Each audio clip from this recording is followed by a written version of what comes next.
Atteints de fibromyalgie, nous avons décidé de témoigner. Nous nous sommes rencontrés et nous avons parlé de nos misères. Je m'oblige, c'est tout le temps, c'est un travail. Aujourd'hui, avec nos mots, notre vécu, nous vous partageons notre expérience de cette maladie peu connue, avec ce message d'espoir, mieux, malgré la fibro. Ce qui est bien, c'est de trouver ses propres solutions.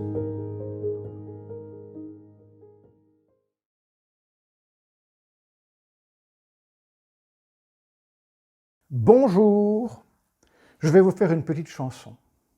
Quand on partait de bon matin à bicyclette, bouger en famille, voilà bien une activité pour laquelle les parents ou les grands-parents se cassent parfois et même souvent la tête. Souvent, la marche en famille est au rendez-vous. Mais quand les enfants grandissent, quand ils mènent leur vie et donc ils quittent la maison, les parents doivent se réorganiser. Bonjour Chantal.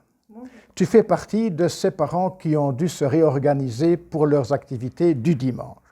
Alors, comment s'est passé ce changement?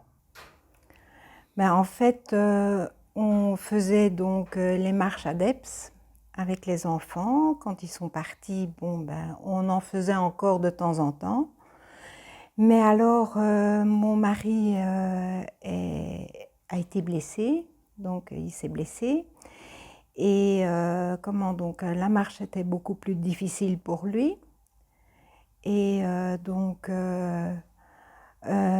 quand je suis tombée malade chez le médecin m'a dit de bouger. Il faut bouger, madame. Il faut bouger, madame. Et voilà. Et alors, j'ai parlé avec la voisine, qui a également la fibromyalgie. Et là, elle m'a conseillé d'aller à la piscine. Donc, on s'est inscrit dans un club. Et là, tous les deux, on va une fois par semaine à la piscine. Ça nous fait énormément de bien. Si tu devais le dire pour toi, qu'est-ce que ça procure, qu'est-ce que ça provoque chez toi d'aller à la piscine? En fait, moi, quand je rentre dans l'eau, je suis comme euphorique. Parce que quand je suis dans l'eau, c'est comme si j'étais en apesanteur. Donc, j'ai plus ce poids. Et voilà, donc je bouge beaucoup plus facilement. Et voilà, je suis gaie. Tu es gaie et peut-être un peu guérie aussi, peut-être. Oui, voilà, sur le moment en tout cas. Voilà. Et donc, c'est le problème de ton mari qui fait que vous devez changer d'activité. Voilà. Mais lui aussi a dû, à un moment donné, modifier un peu son emploi du temps des loisirs. Ouais. Et alors, il est un jeune retraité. Donc, il a décidé d'acheter un vélo à assistance électrique. Donc voilà, mais il était tout seul à partir en vélo. Donc moi, je restais sur le carreau. Alors, il a décidé de m'acheter un vélo électrique également. Il te l'a offert? Il me l'a offert, voilà. Moi, j'étais déjà habituée à rouler avec un vélo normal, mais j'avais des vitesses au guidon et les poignées, et je devais, pour changer de vitesse, je devais tourner les poignées et je n'y arrivais plus. On a trouvé un vélo avec changement de vitesse à cliquet. Tu connais les termes techniques? Oui. Donc, tu changes la vitesse à cliquet. Alors là, c'est un peu comme à la piscine.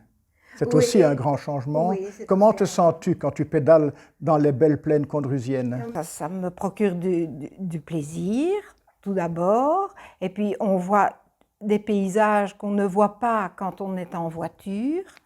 Donc, voilà, on fait les pistes, les ravels. Tu es devant ou derrière ton mari? Oh, ça dépend. Ça dépend. Dans les côtes, tu es derrière. Voilà. Bien, tu te sens bien, c'est le bien-être. C'est le bien-être, oui.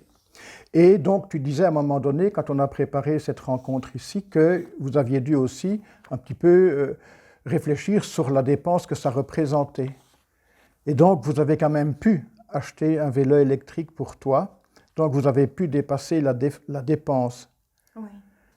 Mais on n'a pas acheté le vélo électrique neuf. D'accord. On a acheté d'occasion, quoi. D'accord. On a trouvé une opportunité et voilà. C'est une bonne leçon à garder. Donc, on ne doit pas nécessairement toujours acheter le haut de gamme Oui. pour quoi que ce soit d'ailleurs. Cette nouvelle mobilité t'a fait un bien fou. Oui. Et maintenant, ça va.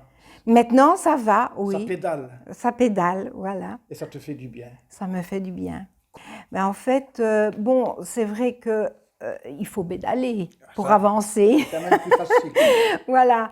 Donc, quand on a fait quelques kilomètres, quand on a quelques kilomètres dans les jambes, eh bien, c'est vrai que, bon, point de vue muscle, on sent On sent l'effort. l'effort.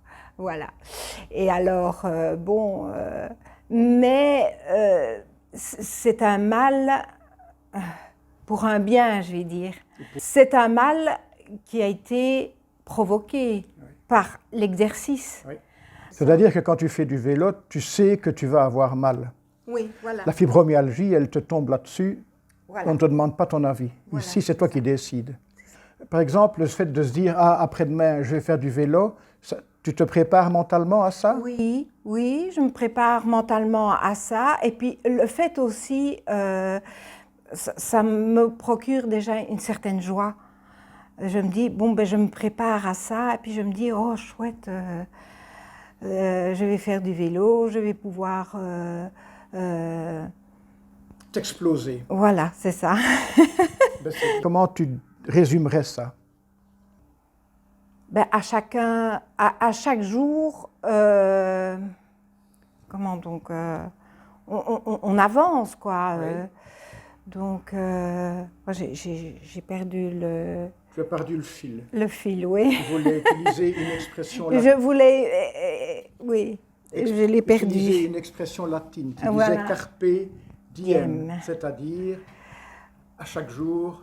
Suffit sa peine. Voilà. Voilà. Eh bien voilà, c'est le mot de la fin, en tout cas en ce qui concerne Chantal aujourd'hui. À chaque jour suffit sa peine, et quand sa peine peut devenir un petit plaisir, et même parfois en vélo ou à la piscine un plaisir partagé, pourquoi se le refuserait-on? Merci Chantal. Merci.